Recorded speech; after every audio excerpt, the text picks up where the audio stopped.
welcome to this episode of The Daily. My name is Brendan Malone. Well, last weekend I had the absolute pleasure of discovering a new television series which I think is the best TV that has been made in a couple of decades.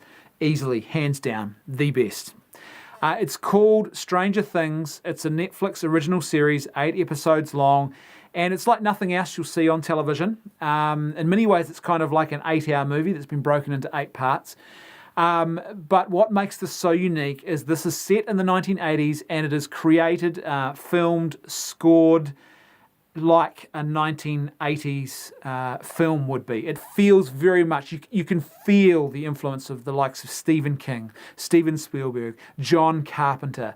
There is so much of an 80s influence on this, which is what makes it so great. For me, I was born in 75, and so when the 80s hit, I was 5 years old, I was just starting to come into my childhood, and a lot of my childhood memories are around movies like The Goonies, E.T., Stand By Me, The Breakfast Club, The Thing, all of these classic 80s films, and they are all very much an influence on this TV series, and there's lots of little Easter eggs and homages to those movies.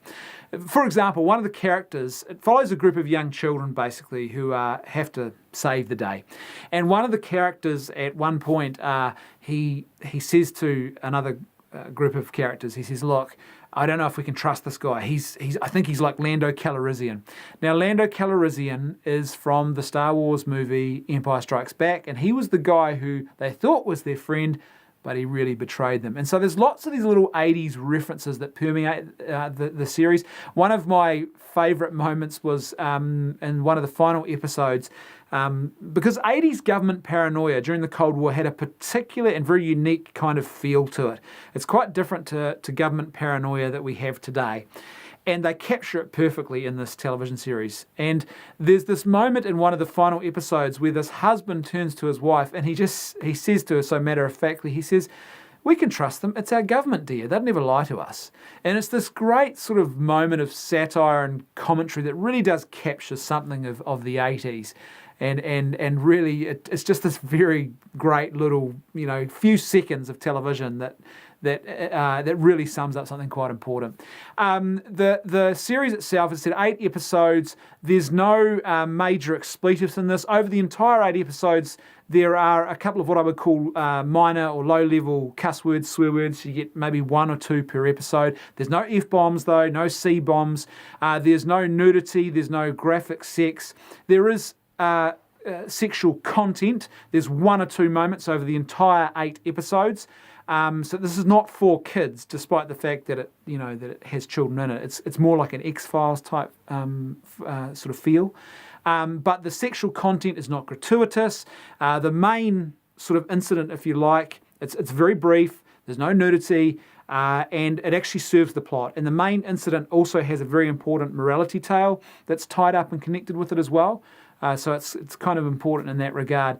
It's a really great series, and I hope they don't do, apparently they're coming back to make other series, but I hope they don't do what the American tendency is with TV shows, is to, often they'll go back once something gains success, and they will try and rewrite character arcs, and they will subsequently go back and revisit original character stories and character development, and they will completely restructure it so they can, keep pressing ahead and keep milking the cash cow. Well, I hope they don't do that in this, because this has a very satisfying story arc, and one character in particular, the story arc for that character has quite a powerful and important impact. And I think that would be robbed if they went back and tried to rewrite that in future series. The other thing I hope they don't do is I hope they don't keep making series after series after series. Like, for example, The American Office, it really hit an amazing peak, it hit its stride, and then they kept going, and it really fell off for those last couple of series. So I think you don't want to get stuck in that either. I think what they should do is maybe 1 or 2 more series at most. It's a really good self-contained little thing. If you love The X-Files, you'll love this. As I said, lots of great homage and Easter eggs to some of those great classic films. Keep an eye out too for some of the foreshadowing. There's lots of great little moments of foreshadowing. There's a moment, and I think it's in the very first episode, where the mother of this boy who goes missing, she has a memory. She reminisces about a moment where she went to his treehouse, his clubhouse, and she had bought him 2 movie tickets. They were going to go and see a movie together. Now, that's a very important moment of foreshadowing. And so keep an eye out for that. The other thing too is Lord of the Rings is very much present in this story. Lord of the Rings was obviously a big deal during the 80s, even bigger deal now that there have been some movies made about it. But Lord of the Rings was a big deal, and it very much, the influence of Lord of the Rings is really felt in this series, in the story. In fact, you could argue, I think, that this really is a sort of a very creative retelling of the Lord of the Rings, and they have a fellowship here. They've got different actors and players who are off on their own different journeys, but all fulfilling and ultimately on this same quest to save the world. And there is one character in particular who really is like the Ring of Power from the Lord of the Rings. This character could be used for good or for evil, and there's this sort of almost Hobbit-like innocence in these children and this quest that they are totally ill-equipped to be doing and engaging in. They are the most unsuitable people to be saving the world. In fact, all of the characters really are, and that's exactly what Lord of the Rings is like when you look at it. So I can't rave about it enough. Obviously, not everyone's going to like it, but if you are looking for, as I said, I think this is the best TV that's been made in decades, and a very rewarding and fulfilling story experience, then you need to watch Stranger Things. Thanks for watching. I'll see you tomorrow on The Daily.